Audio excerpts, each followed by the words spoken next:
Pleased to bring up Billy Gold, good friend of ours from Facebook. Going to be going through some of the new AR technology that Facebook has to offer.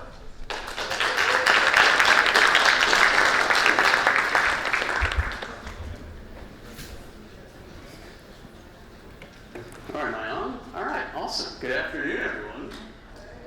Come on, give me something, please.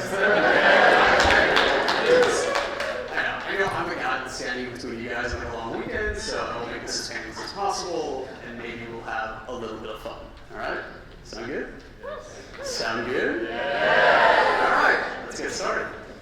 How do you explain this moment? Or what this feels like? You know, sometimes there are just no words. So maybe we should let our cameras do more of the talking. Because only something like that can make this girl. And you know that this will make that guy. Aw. Or when you're going out with your friends and you want to tell everyone that tonight is going to be. But you ended up here, and it was kind of. Yeah. Then out of nowhere, she just. That and something like that. Well, that too. Will make anyone just. Yeah, exactly. So now you can say.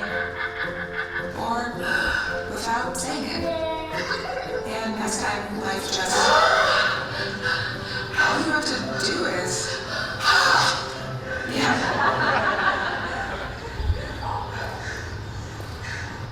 Love that last bit with the guy with the phones, right? So, I'm actually here today because I personally believe that augmented reality is the new reality.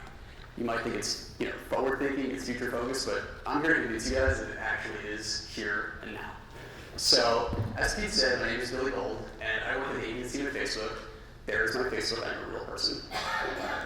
And I partner with a handful of creative media agencies all around the world, and we do a variety of programs and initiatives around scaled education, platform excellence, and of course I get to do fun stuff like this. So join me on the journey, guys. And this is my plan for today. I have recently noticed a really interesting change in consumer behavior that I think has really created a very noteworthy opportunity for brands. So I'm here to at least outline that opportunity for you guys, identify why I think it's happened, and then also lay the groundwork for how you guys as marketers can take advantage of that opportunity and capitalize on it. Sound good?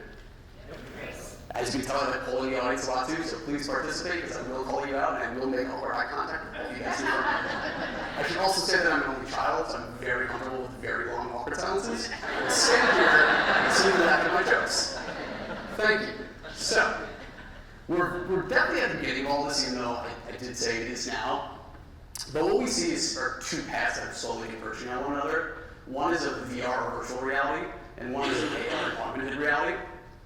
And when those two paths do eventually converge on one another, it's going to create a very interesting situation where the consumer is connected to anything, anytime, anywhere, and anyone. But for the purposes of today, I will just be focusing on the bottom half of the spectrum here, which is mobile AR. So I mentioned earlier that we've identified a very interesting shift in consumer behavior. There are two specific things I want to call out. The first one is communication. Everyone here have a cell phone? Thank you. So think back like 15, 20 years ago, where the cell phone became very popular, and we started adopting the use of them. It actually created a new form of communication that didn't exist. And that was actually text messages. Didn't exist before, right? Now none of us even know how to use a phone. All we do is just send our phone text, right? But fast forward a few years, technology changes, our behaviors change, we find new ways of expressing ourselves. Can anyone guess what came next? We're not quite there. We started using emojis and emoticons, right? Then, fast forward a few years, any guesses? Does anyone here love a good GIF? What about GIFs? Is it GIF or GIF? GIF, right? GIF is a peanut butter and GIF is a GIF. Okay. Thank you. But, luckily now, AR is actually becoming the essential way that we're going to start communicating with our friends and family in the world around us. Now we can see a similar change in behavior in the way we actually shop for things as well. And I'm going to take a very, very, very personal example here and lay out this through the world of makeup and cosmetics. Thank you. So think about 40, 50 years ago, Madison Avenue, Don Draper, really strong call to action, really awesome imagery. This is how we used to shop for cosmetics. It would be through makeups, through magazines, through newspapers, print ads, etc. But hey, in the most recent past, I would argue that the in-store experience in a department store is kind of reigned supreme. And I'll fully admit I'm not necessarily the target market for cosmetics, but in my humble opinion, this is a horrible experience. Who any New Yorkers here? Do you love Times Square? No, you do not, right? Walking into the cosmetics area of Times Square in the mall is like walking to Times Square, right? But instead of them asking you to do like comedy, they're just spraying perfume in your face. It's not great. It's not. And I joke around about we talk about the emergence of AR and VR. Think about the emergence of smells that's happening in small things. It's not fun. He knows. So, luckily for me though, we now have AR. And AR is not only going to start to create fun, immersive, and shared experiences, but it's also going to create whole new ways for us to shop for products. So here's an awesome example from Sephora. You are able to click into their experience, try different lipstick colors, see which one you actually use beforehand, make the decision, send it to your friends and family, say, hey, how do I look? They agree, they love it, and then you can purchase directly from the picture. Pretty cool. So, what are we building across Facebook? So we call ourselves the Facebook family of apps and services. We have a variety of capabilities, and very deep set of capabilities, but they kind of fall into two broad categories. The first one is people AR, and that's going to be the ability to detect, track, and augment people. So the simple case of that is like a face mask or a face filter, which you see there on the left, face tracking. We also have something called world tracking, or world AR. So with world AR, you're able to actually lock on animated objects to real world spaces. So I'm sure you've probably seen this before. But another one that's really cool is something called target AR, which actually gives you the ability to use your camera and real life images when you're walking around to trigger animations. So here's an example from F8 of last year. I'm using my camera. Eventually, the graphic comes alive, it jumps off the screen, and I'm able to enter into the matrix. Pretty cool stuff. And what's interesting is that we're finding people are using AR very differently across all our various products. So on Facebook, they use AR to connect with friends and family. They use AR to discover new products and services. And they honestly use AR to entertain themselves. Whereas on Messenger, they're actually using AR to aid in their ongoing relationships with brands, and they're letting brands actually help them make complex product decisions, like we saw with the Sephora example. And then lastly, on Instagram, people are using AR to be creative, to connect with celebrities and influencers that they love. And this one pains me to say, but people can be pretty vain, and they sometimes use AR and Instagram to boost their confidence and make themselves look good. Just the reality of the situation. So you're saying, all right, Billy, this is great, but how do I actually do this, right? How do I actually make this a reality? We've got two products that I want to lay out for you guys to actually build AR effects on our platform. The first one is going to be called Frame Studio.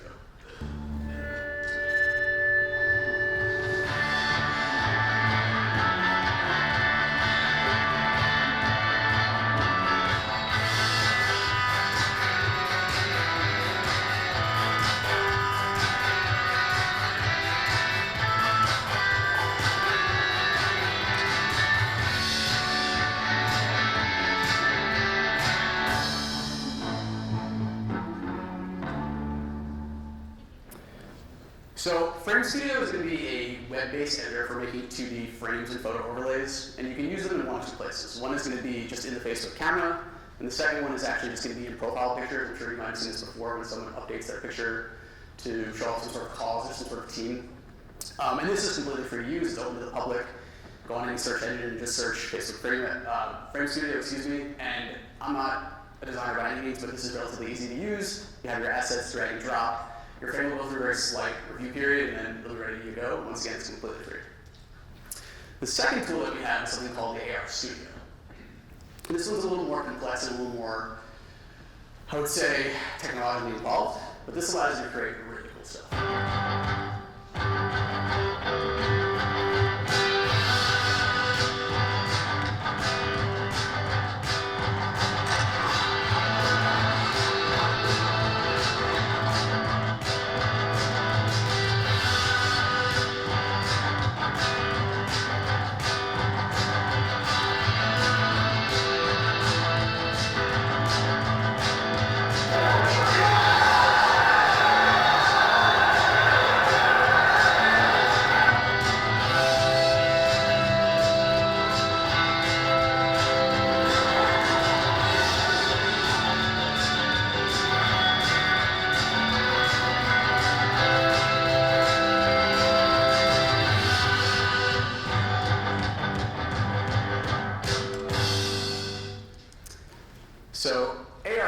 other hand, is actually a desktop-based editor. It's used for creating some of those 3D effects you saw previously, so animated frames, interactive effects, things that respond to motion and line interactions. This has been open beta for quite some time now. There's a small application that you have to use to actually apply for it, a few questions to answer, and then once accepted, free of charge to use, and you can just hop in and start playing around. Like I said, that one does look a little more complicated even to me compared to Frame Studio, so this one is going to be a little more time and money intensive, but you can do some really cool stuff with it. And we've seen some really awesome work on our platform to date within both the Frame Studio and AR Studio. And here are 5 things that I definitely want you guys to keep top of mind if you do go back to your desk and start playing around with our tools. So you want to give people agency. What I mean by that is that you want to make them the focus of the effect. You kind of notice that in the ones we see before, but you want to still make them recognizable to themselves. You don't want them to not kind of realize what's going on. Make it natural and make it very obvious. 2, and this is like super silly and it sounds very obvious, but make it social. We are a social platform. Make it as easy as possible for people to use the effect and then share it with their friends and family. And then also try and build it so it works in different environments and in different contexts. That way it builds some sort of habitual behavior. 3, you need to design with immersion in mind. And once again, this is going to sound super silly, but it's very important to make your effect look as real as possible. So pay attention to things like shadowing and lighting and colors as well. People do really love the dynamic elements like sound as well. So anytime you can kind of add any sort of motion or dynamic element to it as well, it makes it feel real. 4, using gestures. So things like facial gestures and tap gestures are great, but keep in mind that you will be in camera. So make sure if you build an animation or an experience that the actual gestures you use don't conflict with system commands, like a pinch to zoom or a swipe, because then obviously the camera itself will override your effect. And the last one is kind of related to that once again. Remember that you are in a camera, and if anyone has used, maybe not a Facebook camera, but just a camera on your phone, there are some elements of the camera like the X out button and the shutter button. So make sure that your effect itself is not necessarily in conflict with those specific things. So Billy's told me about this great opportunity. Billy showed me how we can do it. Now, how can I actually get it in the hands of people? There's 2 ways. So if I'm a consumer, I'll put my consumer hat on for a second, and I follow, let's say, a creator or a business, and that creator or business creates a frame or effect, and I open up my camera, that effect is eligible to show in the tray as some of the effects that I can use. Similarly, it's also available in my frame. If I update my profile picture, if I follow a brand or a creator, it's eligible there. You as a brand can also post the frame or the effect to your page. Then obviously anyone who follows you on Facebook or who's going through a newsfeed or going to your page will then obviously see the effect. And then you can also boost that effect and take advantage of amplifying the reach of it so it reaches a larger audience. And that's something that's been going on the platform for a few months now. But one thing that we're now just actually experimenting with, which is super exciting, is the idea of using advertisements in tandem with AR effects. So what I mean by that is, imagine you have your regular newsfeed ad. We are currently only piloting this in the newsfeed. But instead of that post-click experience driving to, say, a website or a messenger thread or a lead gen form, it actually drives into the camera and into the AR effect. So we've got an example here from Michael Kors. It's a product try-on one that's very similar to what we saw earlier with Sephora. So I'm scrolling through my feed, going about my business. I'm not doing this at work because I'm always doing my work at work. But then I come across an ad, and we notice here there's a strong call to action. It says tap to try on. The glasses themselves are experimenting with color and motion. And when I click on it, it drives me into the effect. And once again, I'm able to try on the different sunglasses. And the 2 examples I've shown you guys so far have been obviously DR focused with product try-on. And naturally, this has been a very obvious test for DR advertisers. We've seen increases in conversion rates. We've seen decreases in return rates. And then it's a win-win because everyone saves money on shipping fees. But we've also seen some branding advertisers do some really awesome stuff and shift consideration metrics because they're just creating memorable and fun experiences for their customers. And I'll show you some of those as we go along here. You can put a poll on there. It's great. So, when you're designing for an actual ad, though, you have to keep in mind that there are some other things, some other principles that you should keep top of mind. So, isolation. You have to remember now that you will be, of course, designing an entire customer experience. It's not just an effect in the camera. It's not just a photo frame. It's targeting with an ad. It's serving the ad. It's then the consumer clicking into the experience, experimenting with your actual experience, and then clicking through to hopefully purchase something. 2, make the actual benefit very clear. I think the last example does a great job of that by saying tap to try on, there's a shop now call to action. The glasses themselves change color, they really draw your eye there. You know if I click into here, I'm testing with sunglasses probably. 3, and this is something I've heard throughout the day, speed is very important. Anytime you're on a mobile phone, anytime you can reduce friction for your consumer, the better. Let's make it as quick as possible for the consumer to get into your animation and playing around. 4, I've said the word AR a bunch today, it's a big no-no. We found that consumers, bless you, don't actually love jargon. They don't like the words AR, they don't like the words special effects. It feels kind of cheeky and kind of cheesy, so try and stay away from it if you can. Try to make it as natural as you can. And then 4, this is kind of related to clarity and informing the user. Once again, make it obvious that you're jumping into the camera, that they know that they're going to be interacting with some sort of 3D image. You don't want to make it feel like an invasion of privacy when all of a sudden they're looking at themselves in their camera. Don't you hate when you open your camera and you think it's not on selfie mode, but it's not selfie mode, and things are really weird?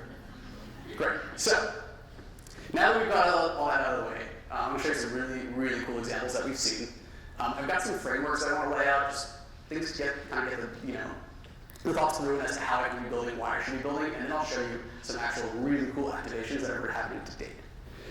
So, I'll start with video actually.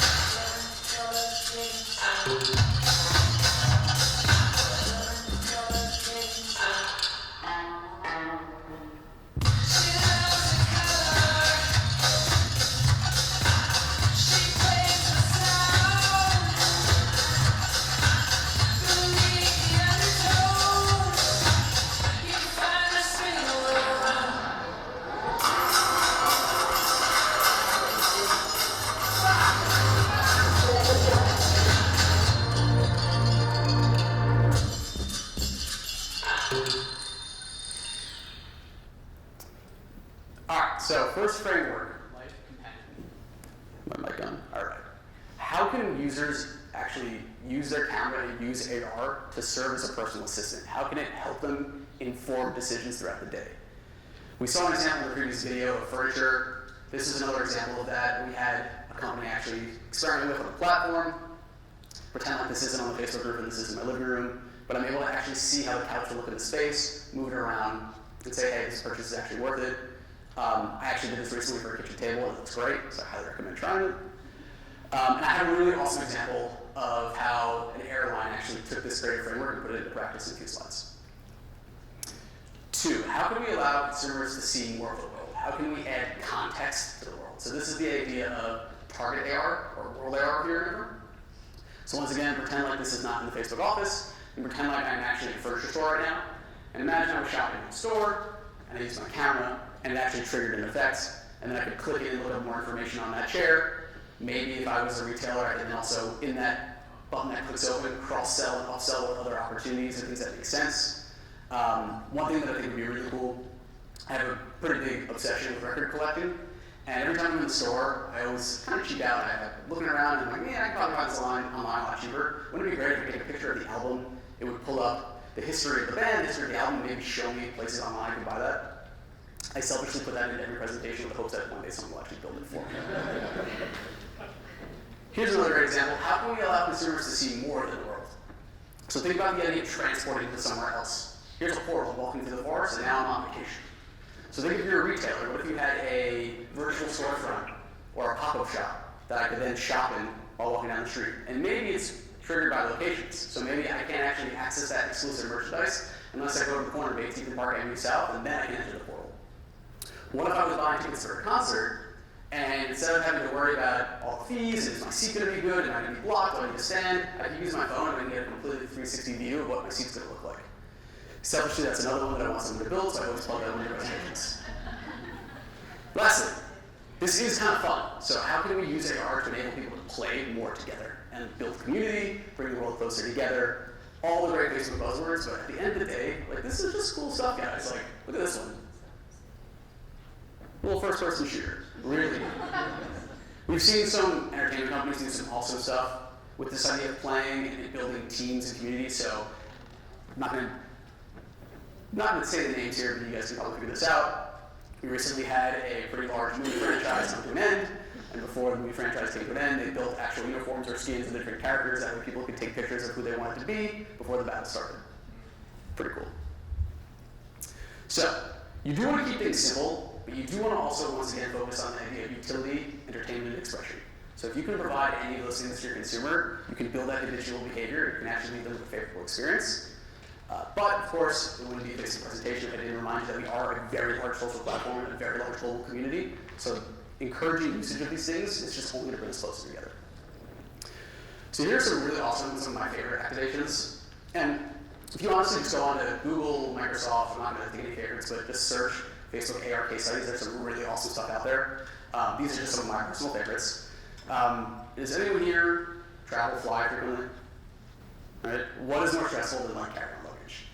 You line up for like 30 minutes beforehand because you're like, it's not gonna fit, I'm gonna freak out, all right? So, which is ridiculous, but Dutch Airlines KLM actually saw that dilemma. They recognized, hey, we can serve as a personal assistant or a companion and provide utility to our customers. So what they actually did was they built an AR effect that allowed you to check your luggage with the size of the compartment and the luggage that would fit in the plane that you're actually flying. Take a look.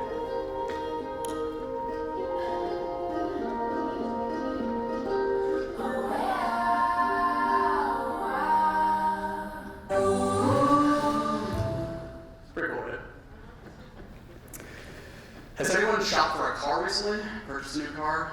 Did you do it with just your eyes? I don't think so. Now, this is from an Indian manufacturer called Mahindra, and for the release of this new SUV, they wanted to give consumers the ability to actually shop with their eyes. And what this effect is, it allows the consumer to blink and change the color of the car, all while the car is actually 360 consistently, so you can see all aspects of it. And I apologize for you. I know it's right.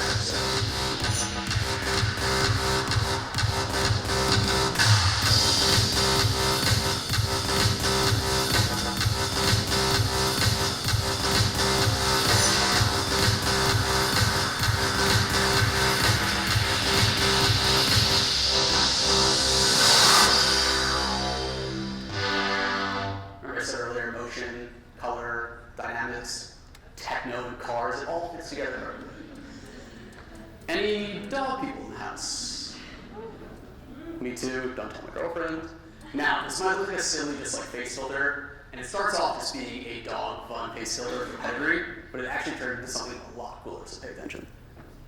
With all the excitement around Facebook's new masks, Pedigree thought, why not create a mask that's not only fun, but can also do some good? Introducing the Pedigree Adoptable Mask. The first dog mask that helps shelter dogs find forever homes. You just shake your head to shuffle through some of the most commonly found breeds in shelters. If you see a dog you like, great. Nod your head and we'll find similar dogs near you that are available for adoption. Like Bobo, Cora, or Pigman.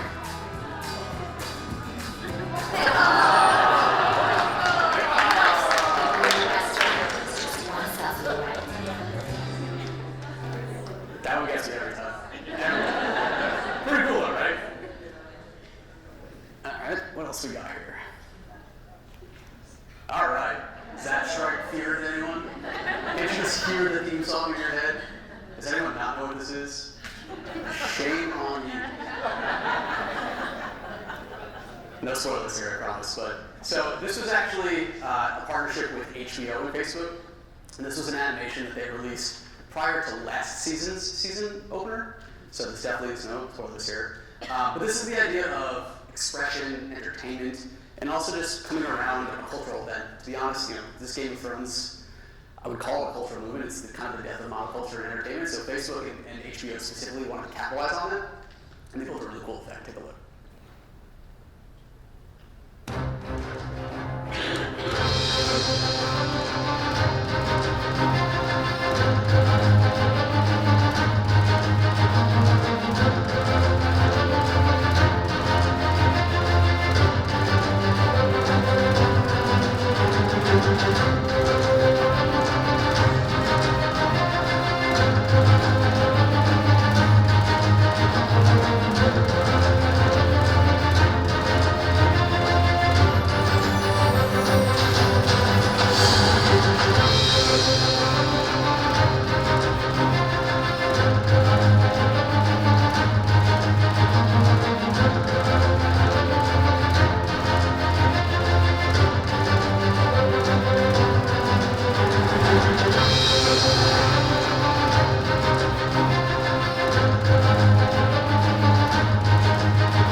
studio program looks like. And once again, that's a great example of people AR, so using face filters, right?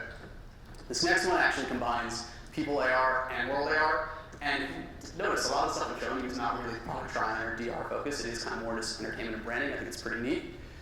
Now this is one of my favorite images. Who knows who these guys are?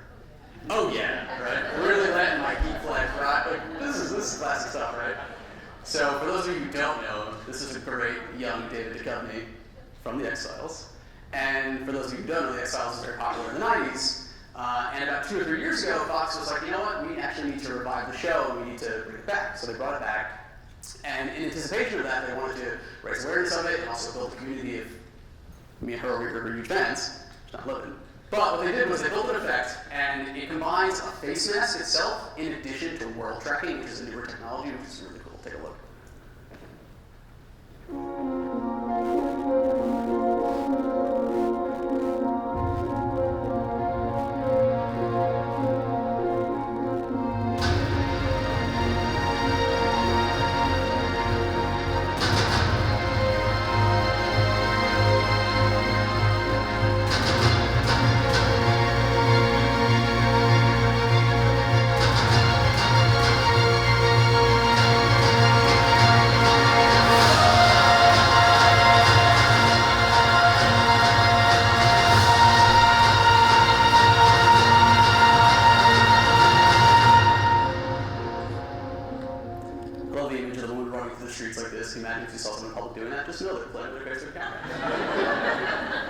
This one is actually very relevant.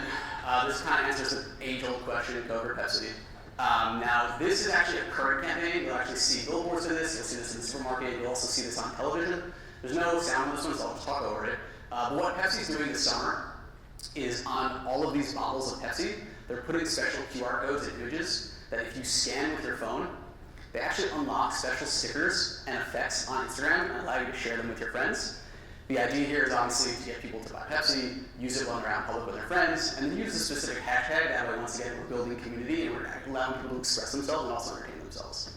And they're kind of silly, they're kind of funny, and they're like slightly branded, but you can't really tell what they are, so I think it's a pretty good use case. I like that guy. And that's my favorite. So yeah, keep an eye out for SummerGram. What's that hashtag they're using for it? This is a non-paid spokesperson. Oh, sorry. Alright, another one. If anyone remembers the new revival of Jurassic World. Didn't love the movie, I'll be honest, but I think this is a pretty cool activation that they did. So after a successful run in theaters, they were releasing the DVD and the Blu-ray, and they wanted to build an AR effect in tandem with Facebook. And this is a really cool example of using their technology, but also connecting it with in-store, similar to what kind of Pepsi was doing earlier. So what they did was, in all retail stores that were selling the DVD, there was actually a special QR code that you could scan and unlock a specific dinosaur. If you actually purchased the DVD, inside there was another code that you could scan to unlock a different dinosaur. And then if you actually were buying the DVD in Walmart, they had a special deal with them where you could unlock even a different dinosaur. I don't know if you can see a theme here. It's all about dinosaurs, in case you remember.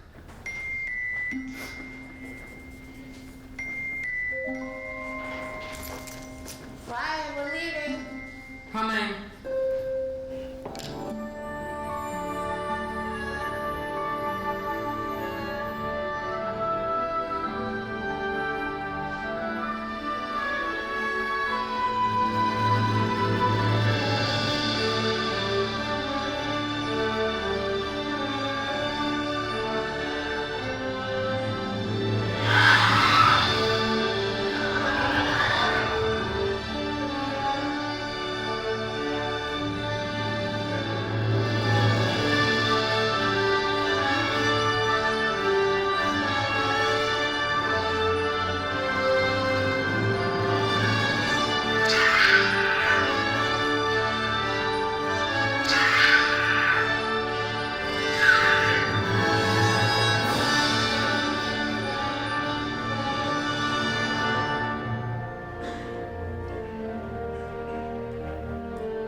this one's a real tearjerker. So this was actually a partnership with the United Nations.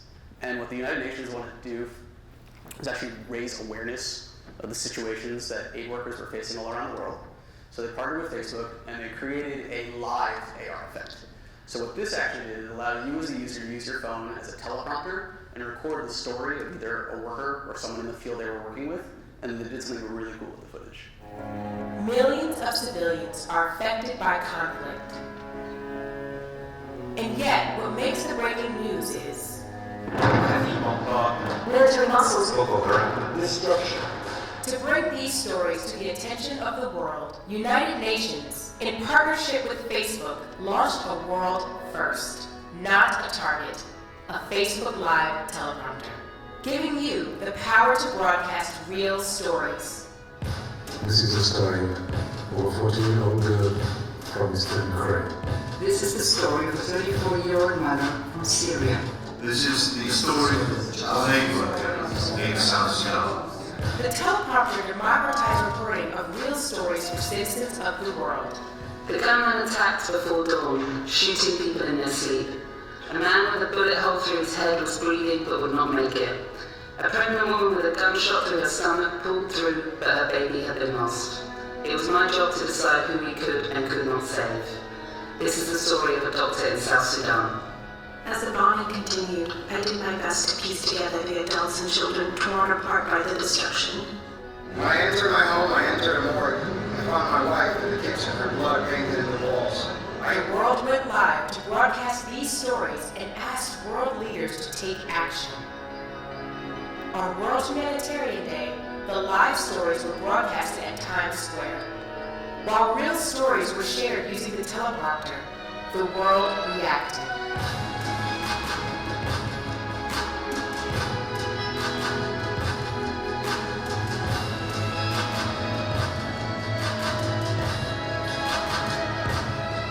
We raised an army of civilians fighting for civilians in conflict.